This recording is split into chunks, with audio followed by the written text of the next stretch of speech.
नमस्ते। थर्ड आई में आपका स्वागत है। आज एक बड़ी खबर, सबसे बड़ी खबर ये कि आज इलेक्शन कमीशन ने 5 राज्यों के चुनाव अनाउंस कर दिए और उस इलेक्शन कमीशन ने कहा कि ये चुनाव मिज़ोरम में 7 नवंबर को, छत्तीसगढ़ में 7 और 17 नवंबर को 2 फेज़, केवल एक छत्तीसगढ़ में 2 फेज़ में इलेक्शन है, नहीं तो सब जगह एक-एक फेज़ में है।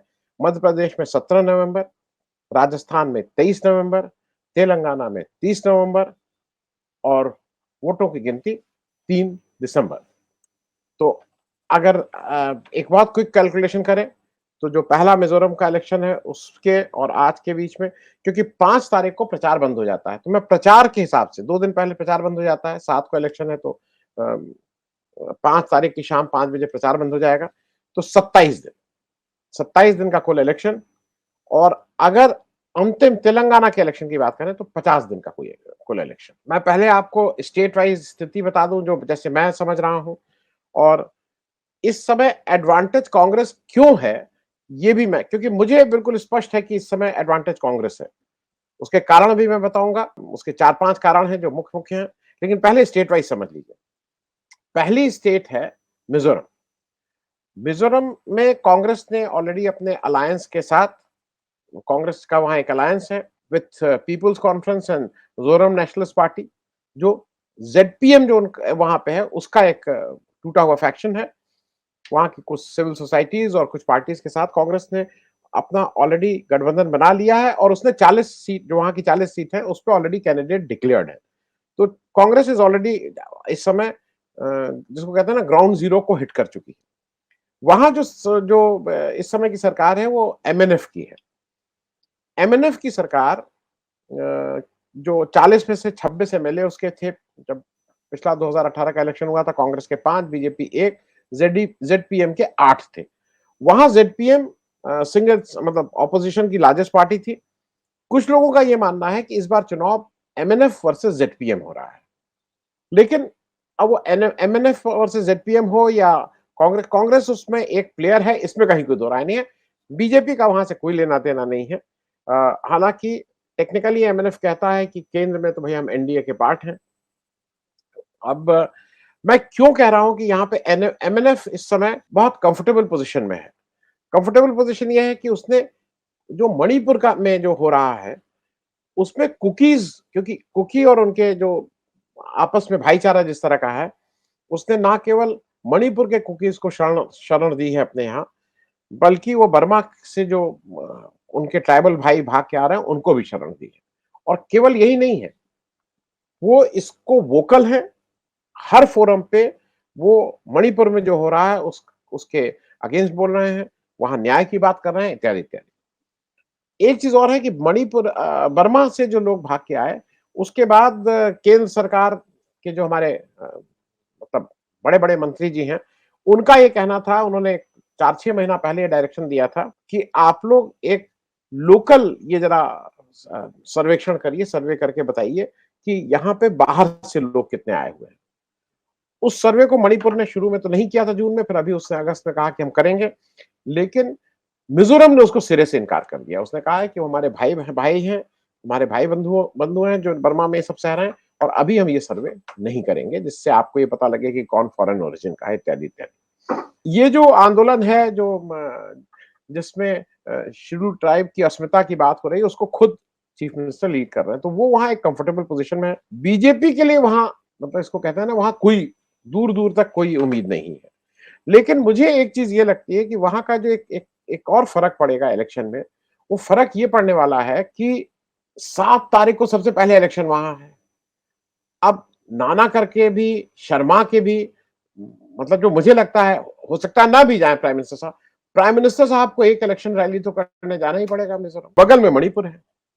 अब आप अगर मिज़ोरम जाते हैं और मणिपुर के बारे में नहीं बोलते हैं, तो आप बोलेंगे क्या? और अगर आप ये चूज़ करते हैं कि मैं नहीं जाऊँगा, तो आपकी और छीछा-लेदर होगी। तो मुझे क्योंकि मिज़ोरम का इलेक्शन ना केवल मिज़ोरम के लोगों को पूरे देश को याद दिलाता रहेगा कि मणिपुर पे इस देश के प्रधानमंत्री बिल्कुल चुप हैं और सरकार पूरी तरह से फेल है। ये प्रश्न देश पूछता रहेगा। प्रधानमंत्री जी वहां प्रचार करने जाते हैं तब भी मुश्किल है क्योंकि जाएंगे तो बगल की स्टेट मणिपुर के बारे में बिना बोले कैसे आ सकते हैं? नहीं बोलेंगे तब भी मुश्किल, बोलेंगे तब भी मुश्किल, नहीं जाएँगे तब भी मुश्किल, जाएँगे तब भी मुश्किल।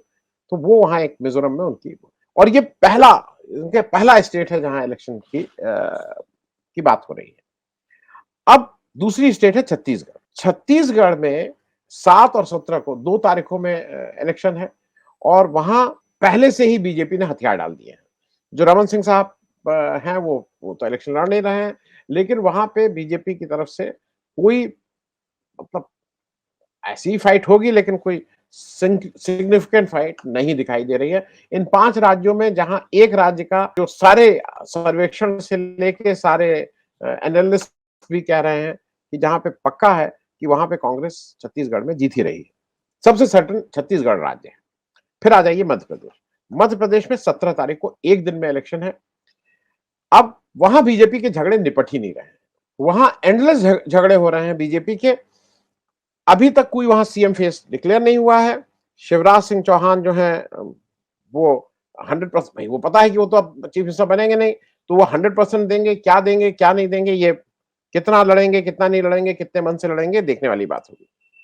वहां एक इंटरेस्टिंग डेवलपमेंट और है कि यशोधरा राजे जी जो जो ज्योतिरादित्य जी की बुआ, वसुंधरा जी की छोटी बहन, वो शिवपुरी से उन्होंने मना कर दिया कि अब उसमें पेपर में कहा जा रहा है bye bye elections, bye bye politics. अब उन्होंने कहा कि मैं कोई इलेक्शन नहीं लड़ूंगी, और खास करके इस समय तो नहीं लड़ रही। तो अगर नहीं लड़ रही है तो ये दो चीजें इसका इंडिकेटर है। एक ये कि उनको इस समय खतरा है इलेक्शन लड़ना, एक ये बड़ा इंडिकेटर है। दूसरा एक इंडिकेटर ये भी है कि ज्योतिरादित्य जी को अब कहा जाएगा कि आप जाके शिवपुरी से इलेक्शन लड़िए, जो अपरेंटली ज्योतिरादित्य जी नहीं लड़ना चाहते हैं।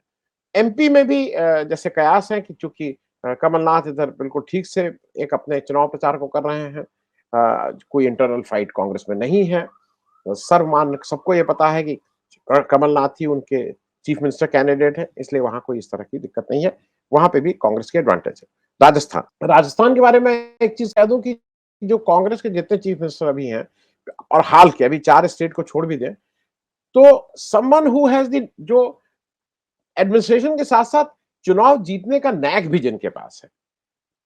गुजरात में अगर आपको याद हो 2017 में जाके जिस तरह जब जनरल सेक्रेटरी इंचार्ज गुजरात थे, तो इन्होंने एक बड़ी सफलता दिलाई थी कांग्रेस को वहां। और एज चीफ मिनिस्टर भी जिस तरह से उन्होंने सचिन पायलट द्वारा जो कभी कभी उनके लिए परेशानी, उसको जिस तरह से हैंडल किया, वो भी उनके इस गुण को उजागर करता है कि वो कैसे चीजों को मैनेज कर सकते। वहां पे मोरलेस सचिन पायलट और अशोक गहलोत का कोई फिलहाल तो कोई झगड़ा नजर नहीं आ रहा है। दोनों लोग साथ मिलके लड़ रहे हैं, क्योंकि दोनों को पता है कि अगर अगर सरवाइव करना है पॉलिटिक्स में तो ये इलेक्शन जीतना जरूरी है। बीजेपी की यहाँ सबसे बड़ी दिक्कत ये हो रही है कि वसुंधरा राजे को जिस तरह से इग्नोर कर रहे हैं, खास करके उनका शीर्ष नेतृत्व। अब वो कितने मन से लड़ेंगी, क्या करेंगे, क्या नहीं करेंगे, देखने वाली बात होगी। कुछ लोगों का ये भी मानना है कि थोड़ी उनकी दिक्कत क्या है वसुंधरा राजे की, कि उनके जो पुत्र हैं, वो ललित मोदी के साथ उनका बहुत उठना बैठना था, कुछ शायद शायद कारोबारी वो भी था, एक दूसरे के इंटरेस्ट था। उस चीज को लेके शायद वो खुल के विरोध में नहीं खड़ी हो पा रही हैं, लेकिन अदरवाइज उनके साथ जो बीजेपी ट्रीटमेंट कर रही है, उससे वो कहीं से भी मोटिवेटेड तो नहीं लग रही है। बाकी वहां राजस्थान में कुछ कहने को नहीं है। राजस्थान में अभी भी यह है कि एंड ऑफ द डे जो कांग्रेस पिछड़ती हुई नजर आ रही थी, अब इस समय कांग्रेस आगे है, इसमें तो कोई बात नहीं है। तेलंगाना की बात कर लें। तेलंगाना में आज बीआरएस जो थे, जो मतलब चंद्रशेखर राव साहब हैं, उनकी बीआरएस पार्टी वो पीछे खिसकी है। कांग्रेस वहां गेन की है, इसमें भी दो राय नहीं।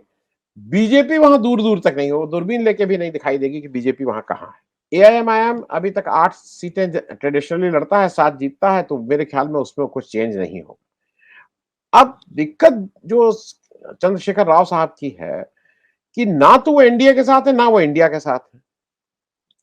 मुस्लिम वोट पूरा का पूरा शिफ्ट हो गया है कांग्रेस के साथ। और एक और वहां इंपॉर्टेंट तेलंगाना में एक फैक्टर हो गया है, जो दक्षिण तेलंगाना में इंपॉर्टेंट रोल प्ले करेगा, वो हो गया खड़गे फैक्टर। क्योंकि खड़गे जी का प्रभाव क्षेत्र हैदराबाद से लेकर उसके नीचे उनका प्रभाव क्षेत्र है, तो वो एक एक बड़ा मैटर करेगा।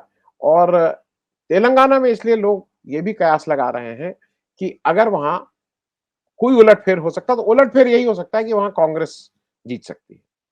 अगर कांग्रेस नहीं भी जीते, बीआरएस जीते, तो वहां बीजेपी के लिए तो कोई दूर दूर तक नहीं। अब मैं बता दूं कि मुझे ऐसा लग रहा है कि ये जो जो जिस तरह से ये शेड्यूल बनाया गया है, वो एडवांटेज कांग्रेस है। और मैं इस बात को कह रहा हूं, उसको भी मैं समझाने की कोशिश करूंगा। देखिए, हम सब लोग जब छोटे जब पढ़ाई कर रहे थे, तो एक स्कीम निकलती थी। हम लोग उस समय स्कीम बोलते थे। जब मेरे बच्चे बड़े हुए तो वो उसको डेट शीट बोलते थे। एग्जाम में किस दिन कौन सा पर्चा होगा, हम लोग स्कीम बोलते। अब स्कीम जब निकलती थी तो ये कहा जाता था भाई सबसे टफ सब्जेक्ट को सबसे पहले रख दिया जाता था। कभी कभी नहीं रखते थे, कभी कभी दो पर्चों के बीच में गैप नहीं होता तो कैसे करेंगे, शाम की शिफ्ट में एक, नेक्स्ट डे हो तो ये तो पेपर भाई पहले से तैयारी कर लो, इत्यादि इत्यादि। शेड्यूल अगर आप देखिए तो बिल्कुल स्पष्ट है कि 5 ये जो पूरा इलेक्शन है, ये 4 अलग-अलग डेट में हो रहा है। 7 तारीख, 17 तारीख, 23 तारीख और 30 तारीख। ये बात मैं इसलिए कह रहा हूं कि ये क्यों किया जा रहा है? ये एक दिन में भी इलेक्शन हो सकता था। अगर राजस्थान में एक दिन में हो सकता है, मध्य प्रदेश में एक दिन हो सकता है, तेलंगाना एक दिन हो सकता है, मिजोरम में तो उसी एक दिन हो सकता था। ये 7 नवंबर एक ही दिन हो सकता था। लेकिन ये स्पष्ट है कि इसके पीछे जो नॉर्मल बुद्धि लग रही है, क्योंकि बीजेपी के पास एक ही सुपरस्टार है, एक ही सबसे बड़ा नेता है, जिसके भरोसे वो उनको लगता है कि उनको वोट पर्याप्त मिलेंगे मोदी जी के ऊपर, तो वो इसको फेज आउट किए। और अच्छे-अच्छे एक एक इलेक्शन से दूसरे इलेक्शन के बीच में अच्छा खासा टाइम है। 3, 7, 17, 23, 30 इतना गैप देके किए हैं। नहीं तो ये एक दिन में भी हो सकता था। अब इसका एक दूसरा फैक्टर जो है, जो मेरी समझ में आ रहा है, होता क्या है कि इलेक्शन में बहुत कुछ नैरेटिव का खेल होता है। जो उसको आम भाषा में बोला जाता है कि हवा किसकी है, हवा बनाने का काम और क्या माहौल है। तो ये जो माहौल बनाने का काम है, उसके हिसाब से जरा आप देखिए, मिजोरम में मणिपुर के वजह से आपकी हवा खराब होगी बीजेपी की। इसमें तो आप किसी से पूछ लीजिए, बीजेपी के सपोर्टर से पूछ ले, वो भी कहेगा हाँ भाई, मिजोरम में तो मणिपुर की वजह से हमारी हवा खराब होगी। उसके बाद आता है छत्तीसगढ़। छत्तीसगढ़ में कांग्रेस की जो सबसे ज्यादा हवा बना सकती है कोई स्टेट, और सबसे ज्यादा कॉन्फिडेंट जो है कांग्रेस है, वो छत्तीसगढ़ में है। तो छत्तीसगढ़ में वहां से हवा खराब बीजेपी की हो रही है। अगर खराब होने का कुछ फायदा अगर हो सकता है तो कांग्रेस को ही हो रहा है, नहीं हो सकता है तो नहीं, लेकिन उनकी हवा खराब हो रही है। अब उस खराब हवा को वो क्या छत्तीसगढ़ में कवर कर पाएंगे? वो हवा और खराब हो जाएगी, और कांग्रेस की सबसे बड़ी ताकत, सबसे ज्यादा माहौल बनाने का काम छत्तीस जो जाएगा उसको लगेगा भाई यहां तो जीतते हुए दिखाई दे रहे हैं, जीतते हुए दिखाई दे रहे हैं। उसके बाद कहां आ रहे हैं?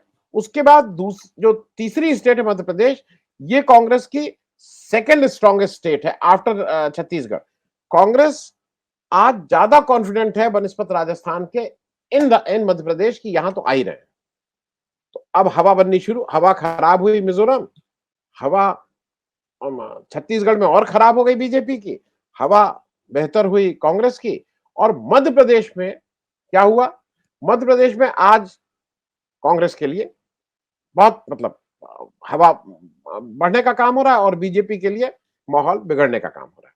राजस्थान आइए, अब इन तीन स्टेट की एक एक जनरल मोमेंटम को लेके जब आप राजस्थान पहुंच रहे हैं 23 तारीख को, तो वहां पे क्या हो जा रहा है?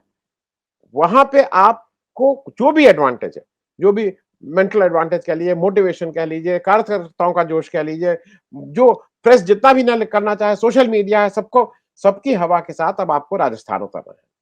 राजस्थान में मामला ठीक है।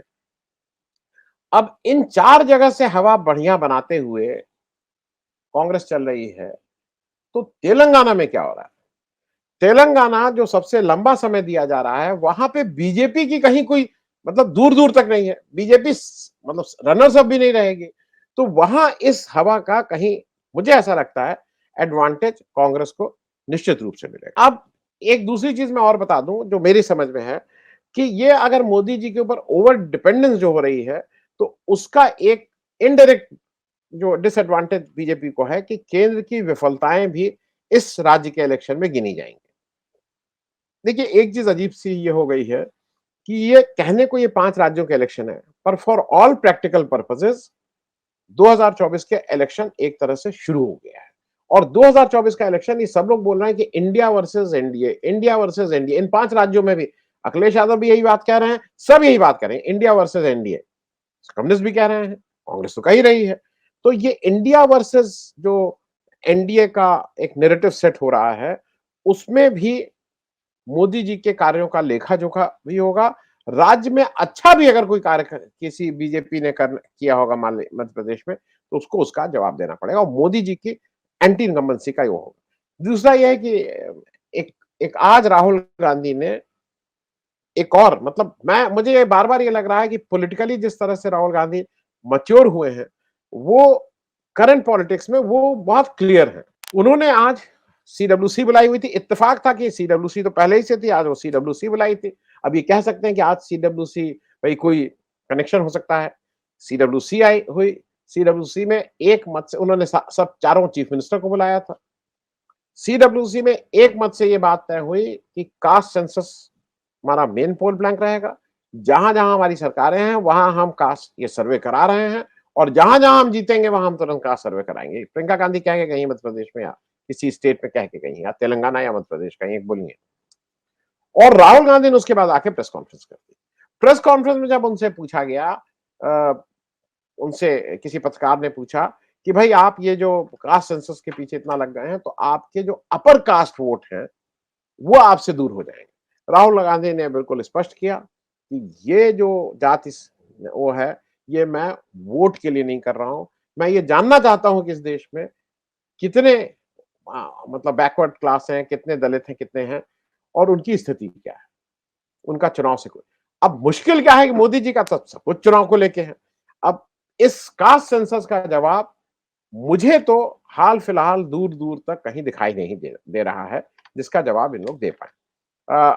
इन इन चीज़ों को मद्देनज़र रखते हुए मेरे हिसाब से इस समय as this is the first day आज अनाउंस हो गया, मॉडल कोड ऑफ कंडक्ट लग गया है। मुझे लगता है कि इन 5 राज्यों में अब शायद ईडी, सीबीआई और इनकम टैक्स के छापे उस तरह से नहीं हो पाएँगे क्योंकि जो संविधान कहता है उसके अनुसार अब इसका इन स्टेट का फॉर सारे वो जो इसकी एडमिनिस्ट्रेटिव ताकत है, वो अब इलेक्शन कमीशन के पास आ गई है।